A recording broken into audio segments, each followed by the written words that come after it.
নির্বাচনী প্রচারের গাড়ি থেকে নামিয়ে দেওয়া হলো কাঞ্চন মল্লিককে। উত্তরপাড়ার তৃণমূল বিধায়ক কাঞ্চন মল্লিককে দলীয় নির্বাচনী প্রচারের গাড়ি থেকে নামিয়ে দিলেন শ্রীরামপুরের বিদায়ী সাংসদ তথা তৃণমূল কংগ্রেস প্রার্থী কল্যাণ বন্দ্যোপাধ্যায়। গাড়ি থেকে নেমে তখনই তৃণমূল সমর্থকের বাইকে চেপে প্রচারের ঘটনাস্থল ছেড়ে বেরিয়ে যেতে দেখা যায় উত্তরপাড়ার তৃণমূল বিধায়ক কাঞ্চন মল্লিককে। তৃণমূলের দলীয় সূত্রের খবর, তৎক্ষণাৎ কলকাতায় ফিরে গিয়েছেন বিধায়ক। ঠিক কি কারণে কাঞ্চনের সঙ্গে এই ব্যবহার করলেন শ্রীরামপুরের বিদায়ী সাংসদ তথা এবারে তৃণমূল কংগ্রেস প্রার্থী কল্যাণ বন্দ্যোপাধ্যায়? সাংবাদিকদের এই প্রশ্নের উত্তরে তিনি দাবি করেন, কাঞ্চনকে দেখলে মহিলারা ভীষণ রিয়্যাক্ট করছেন, তারা ভালোভাবে নিচ্ছেন না, তাই তিনি কাঞ্চনকে তার সঙ্গে গ্রামের প্রচারে যেতে মানা করেছেন। শ্রীরামপুর কেন্দ্রে পরপর 3 বার জয়ী হওয়া 15 বছরের সাংসদ কল্যাণ বন্দ্যোপাধ্যায় এবারেও অর্থাৎ 2024 লোকসভা নির্বাচনেও তিনি শ্রীরামপুর লোকসভা কেন্দ্র থেকে প্রার্থী। আসন্ন অষ্টাদশ লোকসভা ভোটে ফের একবার তার জনপ্রিয়তা যাচাই করে নিতে প্রায় প্রতিদিনই প্রচারের ময়দানে দেখা যাচ্ছে কল্যাণ বন্দ্যোপাধ্যায়কে। সেই মতোই মূলত বৃহস্পতিবার সকালেও কোন্নগর স্টেশন রোড এলাকার পার্টি অফিস থেকে নির্বাচনী প্রচার এবং জনসংযোগ শুরু করেছিলেন শ্রীরামপুরের বিদায়ী সাংসদ তথা শ্রীরামপুর লোকসভা কেন্দ্রের তৃণমূল কংগ্রেসের প্রার্থী বিশিষ্ট আইনজীবী কল্যাণ বন্দ্যোপাধ্যায় এবং তার কোন্নগর নবগ্রাম পঞ্চায়েত এলাকায় নির্বাচনী প্রচার এবং জনসংযোগ করার কথা ছিল। তার নির্বাচনী প্রচার গাড়িতে অন্যান্য নেতা নেত্রীদের সঙ্গে উপস্থিত ছিলেন উত্তরপাড়ার তৃণমূল বিধায়ক কাঞ্চন মল্লিকও। কাঞ্চন মল্লিককে দেখেই তাকে নির্বাচনী প্রচারের গাড়ি থেকে নেমে যেতে বলেন পরপর 3 বার জয়ী হওয়া 15 বছরের তৃণমূল কংগ্রেসের সাংসদ তথা এবারে তৃণমূল কংগ্রেসের প্রার্থী বিশিষ্ট আইনজীবী কল্যাণ বন্দ্যোপাধ্যায়। তিনি চাননি কাঞ্চন তার প্রচারে থাকুক, একথা কাঞ্চনকে জানানোর পরেই তাকে প্রচারের গাড়ি থেকে নেমে যেতে দেখা যায় এবং তারপর তৃণমূলের এক সমর্থকের বাইকে চেপে ওই এলাকা ছাড়েন বিধায়ক কাঞ্চন মল্লিক। এই বিষয়ে কল্যাণ বন্দ্যোপাধ্যায় বলেছেন, উনি মনক্ষুণ্ণ হয়েছেন কি হননি আমি জানি না, আমি ওকে নিয়ে আগেও প্রচার করেছি, আমার সঙ্গে যখন প্রচারে বেরোচ্ছেন তখন গ্রামের মহিলারা ভীষণ রিয়্যাক্ট করছেন, আমি ওকে আগেই বলে দিয়েছিলাম গ্রামে এসো না, আর আমার সঙ্গে প্রচারে শুধু কেন থাকছেন? একজন বিধায়ক তো নিজেও নির্বাচনী প্রচার করতে পারেন, তা তো করছেন না। আমি ব্যক্তি বিশেষের জন্য নই, আমি সমষ্টিগত মানুষের জন্য, একজনের সুখের জন্য আমি সমষ্টিগত মানুষকে কষ্ট দিতে পারবো না। যদিও এই বিষয়ে কাঞ্চন মল্লিকের কোনো প্রতিক্রিয়া মেলেনি। ওনার সাথে ফোনে যোগাযোগ করার চেষ্টা করা হলেও ফোনে ওনার সাথে যোগাযোগ করা সম্ভব হয়ে ওঠেনি। উল্লেখযোগ্য, কাঞ্চনের ব্যক্তিগত জীবন এখন যথেষ্ট চর্চার মধ্যে রয়েছে। দ্বিতীয় স্ত্রীর সঙ্গে বিবাহ বিচ্ছেদের পর তিনি খুব সম্প্রতি 27 বছরের অভিনেত্রী শ্রীময়ী চট্টরাজের সঙ্গে বিবাহ সূত্রে আবদ্ধ হয়েছেন। এই নিয়ে সোশ্যাল মিডিয়ায় অনেক সমালোচনার মুখে পড়েছেন বিশিষ্ট অভিনেতা তথা বিধায়ক কাঞ্চন মল্লিক। তবে কি ব্যক্তিগত জীবন রাজনৈতিক কাজে বাধা সৃষ্টি করছে? এই নিয়ে উঠেছে বহু প্রশ্ন। এই বিষয়ে প্রতিক্রিয়া দেন শ্রীরামপুর লোকসভা কেন্দ্রের জাতীয় কংগ্রেস সমর্থিত বামফ্রন্ট মনোনীত সিপিআইএম প্রার্থী সর্বভারতীয় ছাত্র নেত্রী দীপশিতা ধর ও বিজেপি প্রার্থী বিশিষ্ট আইনজীবী কবির শঙ্কর বোস। তারা ঠিক কি বলছেন আমরা শুনে নেব। কোন্নগর হুগলি থেকে তন্ময় ভৌমিকের রিপোর্ট, টার্গেট বাংলা নিউজ। দাদা, সিপিএম বলছিল যে তৃণমূলের লজ্জা পাওয়া উচিত, তাদের কারণেই এত সবাই চাকরি হারা হয়েছে।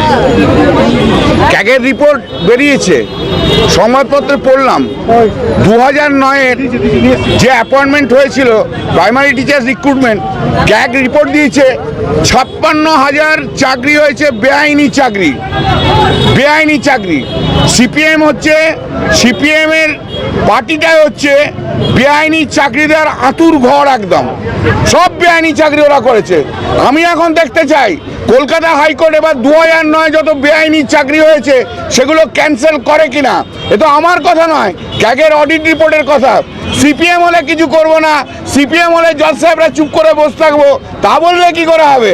এবার উঠুন, এবার আপনারা ঘুম থেকে উঠুন। এবার আমি জানতে চাই কোথায় সেই জজেদের বিবেক কেমন লাগছে এখন শুনতে যে সিপিএম এর জমানায় 2009 সালে 56,000 বেআইনি চাকরি হয়েছে। কি করে সেটা এখন দেখার। দাদা আজ প্রচারে বেরিয়ে দেখলাম বাচ্চাদের সাথে একেবারে বাচ্চাদের মতন ভাবে মিশে গেলেন। আমি বাচ্চাদের খুব ভালোবাসি। আমি আমার এই যে গোটা মানে হোল লাইফে দেখো প্রফেশন পলিটিক্স সময় দিয়েছি, তো আমার ফ্যামিলিকে আমি একটু নেগলেক্ট করেছি, কিন্তু আমি আমার নাতি নাতনিকে সময় দিয়ে ওটাকে একটু পূরণ করতে ভালোবাসি। আমি যখনই সময় পাই, তাই যত বাচ্চা দেখি আমি ওদের মধ্যে আমার নাতি নাতনিদের সব মুখ দেখতে পাই। আর আমি এমনিতেই বাচ্চাদের খুব ভালোবাসি, ওরাও খুব ভালোবাসে আমাকে, আমিও ভালোবাসি। তাই একটুখানি যেখানে পাচ্ছি সেখানে একটু ইন্টারাক্ট করি। আমি দেখেছো নিশ্চয়, এটা সব জায়গাতেই করি। পড়াশোনা করছে কিনা, স্কুল যাচ্ছে কিনা, অসুবিধা হচ্ছে কিনা। অনেকে বলে আমাদের স্কুলটা অনেক দূরে, গাড়ি নেই, গ্রামের দিকে, দেখি পরে গ্রামের দেশে এটা ব্যবস্থা করা যাবে, এই আর কি। কেউ আবার বলে যেমন না আমি পড়ি না, আমার যা হয় টাকা পয়সা হবে। আমি সেখানকার মেম্বারদের বলেছি স্কুল আগে ভর্তি করো, বিনা পয়সায় 14 বছর পর্যন্ত পড়া যায়, জানতে পারি, ভালো লাগে। এরাই তো ভবিষ্যৎ। আরেকটা বিষয়, সেটা হচ্ছে সকালবেলা কাঞ্চন মল্লিক তিনিও এসেছিলেন প্রচারে, কাঞ্চন মল্লিক বিধায়ক তিনিও এসেছিলেন প্রচারে, তারপরে হঠাৎই তিনি চলে গেলেন। সেটা আমি বলতে পারবো না কেন চলে গেলেন কি না গেলেন। ঠিক আছে দাদা, আজকে সকালবেলা কাঞ্চন মল্লিক তিনি প্রচারে বেরিয়েছিলেন, তারপর হঠাৎই তিনি চলে গেলেন এখান থেকে। উনি মনক্ষুণ্ণ হয়েছেন এরকম শোনা যাচ্ছে। দেখো, উনি মনক্ষুণ্ণ হয়েছেন কি মনক্ষুণ্ণ হননি আমি জানি না। এর আগেও ওনাকে নিয়ে প্রচারে আমি বেরিয়েছিলাম। উনি আমার সঙ্গে যখন প্রচারে বেরিয়েছে, গ্রামের মহিলারা কিন্তু খুব ভীষণ রিয়াক্ট করছেন। আমি ওনাকে আগেই বলে দিয়েছিলাম গ্রামে এসো না। আর শুধু আমার সঙ্গে প্রচারের সময় কেন থাকছে? একটা এমএলএ তো অন্য দিনগুলো তো প্রচার করবে, সে তো কিছু করছে না। আমাকে নির্বাচন করতে হচ্ছে, মানুষের মন যা আছে আমাকে তো বুঝতে হবে। আমি তো কোনো ব্যক্তি বিশেষের জন্য নই, আমি সমষ্টিগত মানুষের জন্য। আমি কোনো সমষ্টিগত মানুষকে কষ্ট দিতে পারবো না, কোনো ব্যক্তি বিশেষের তাদের আনন্দ বা সুখের জন্য। আমার মনে হয় রাজনৈতিক দলে তাদের মধ্যেকার কি সমস্যা, কাকে তারা উঠাবেন, কাকে তারা নামাবেন, তা নিয়ে আমাদের কিছু বলার নেই। তবে আমার খালি এইটুকু বলার যে একজন জনপ্রতিনিধি তিনি তো শুধু একজন ব্যক্তি নন, তিনি অনেকগুলো মানুষের প্রতিনিধি, অনেকগুলো মানুষের রিপ্রেজেন্টেটিভ। আমি উত্তরপাড়ার সাধারণ মানুষ, শ্রীরামপুরের সাধারণ মানুষের কাছে আপিল করব, আপনারা দেখুন কাদেরকে আপনারা জিতিয়েছেন, কাদেরকে আপনারা এমপি বানিয়েছেন, কাদেরকে আপনারা এমএলএ বানিয়েছেন, তারা তাদের দলের লোকের সাথে কীরকম ব্যবহার করে আপনারা নিজেরা দেখে নিন। আমরা চাইবো আগামী দিনে এমন মানুষকে আপনারা এমপি বানান, এমন মানুষকে আপনারা এমএলএ বানান, যে দুটো মানুষ গর্ব করে মাথা উঁচু করে আপনার বাড়ির সামনে দিয়ে হেঁটে যেতে পারবে। কাউকে নামানোর মতো কারোর সাহস অথবা কাউকে নামিয়ে দেব এটা বলার মতো কারোর সাহস থাকবে না। মাঝে মাধ্যমে জানতে পারলাম, সংবাদ মিডিয়ার মাধ্যমে, যে আজকে তৃণমূল কংগ্রেসের প্রার্থী কল্যাণ বন্দ্যোপাধ্যায় উনি উত্তরপাড়া নবগ্রামে প্রচারের সময় ওখানকার যিনি বিধায়ক আছেন কাঞ্চন মল্লিক, ওনাকে নিজের প্রচার গাড়ি থেকে উনি নামিয়ে দেন। এটা বারংবার আমরা দেখতে পাচ্ছি যে উনি তৃণমূল কার্যকর্তাদের সাথে কি ব্যবহার করছেন। গৃহযুদ্ধ, গোষ্ঠীদ্বন্দ্ব, কল্যাণ বন্দ্যোপাধ্যায়ের পোস্টার তৃণমূলের লোকই ছিঁড়ে দিচ্ছে, তৃণমূলের নেত্রীর দাবি করছে, এটা উত্তরপাড়া, এটা সংবাদ মাধ্যমেই এসছে। আমার একটাই বক্তব্য, এই কল্যাণ বন্দ্যোপাধ্যায়ের ব্যবহারের জন্য হেন কোনো তৃণমূল কার্যকর্তা নেই যে তার বাজে ব্যবহার ফেস করেনি। আজকে কাঞ্চন মল্লিক একজন নির্বাচিত বিধায়ক, ওনাকে গাড়ি থেকে উনি নামিয়ে দিলেন, এটা সংবাদ মাধ্যমের সূত্রে আমি শুনতে পাচ্ছি। আমি তাই জন্য বলি, তৃণমূল গৃহযুদ্ধে ভরে গেছে।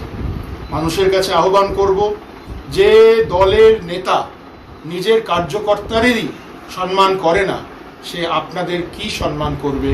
সে আপনাদের আবেগকে কি সম্মান করবে? সে আপনাদের ভোটকে কি সম্মান করবে? সে আপনাদের জন্য কি কাজ করবে? আগামী দিন তার উপরে ভরসা রাখুন। নরেন্দ্র মোদী যিনি বলেন, তিনি প্রধানমন্ত্রী না, তিনি প্রধান সেবক। মানুষের সেবাই হচ্ছে আমাদের পরম ধর্ম, মানুষের সেবাই হচ্ছে আমাদের পরম সর্বধর্ম। নমস্কার।